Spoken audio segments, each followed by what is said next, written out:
अभ्यास का महत्व प्राचीन समय में विद्यार्थी गुरुकुल में रहकर ही पढ़ा करते थे। बच्चे को शिक्षा ग्रहण करने के लिए गुरुकुल में भेजा जाता था। बच्चे गुरुकुल में गुरु के सानिध्य में आश्रम की देखभाल किया करते थे और अध्ययन भी किया करते थे। वरदराज को भी सभी की तरह गुरुकुल भेज दिया गया। वहां आश्रम में अपने साथियों के साथ घुलने मिलने लगा, लेकिन वह पढ़ने में बहुत ही कमजोर था। गुरुजी की कोई भी बात उसके बहुत कम समझ में आती थी। इस कारण सभी के बीच वो उपहास का कारण बनता है। उसके सारे साथी अगली कक्षा में चले गए, लेकिन वो आगे नहीं बढ़ पाया। गुरुजी जी ने भी आखिर हार मानकर उसे बोला, बेटा वरदराज, मैंने सारे प्रयास करके देख लिए हैं। अब यही उचित होगा कि तुम यहाँ अपना समय बर्बाद मत करो। अपने घर चले जाओ और घरवालों की काम में मदद करो।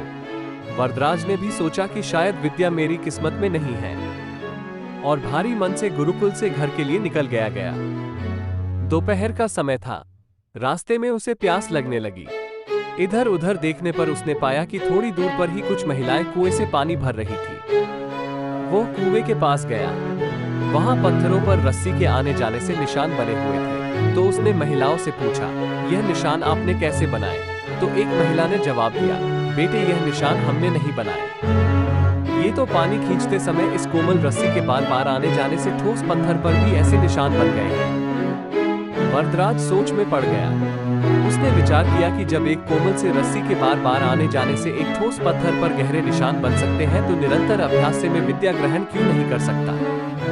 वरदराज ढेर सारे उत्साह के साथ वापस गुरुकुल आया और अथक कड़ी मेहनत की। गुरुजी ने भी खुश होकर भरपूर सहयोग किया।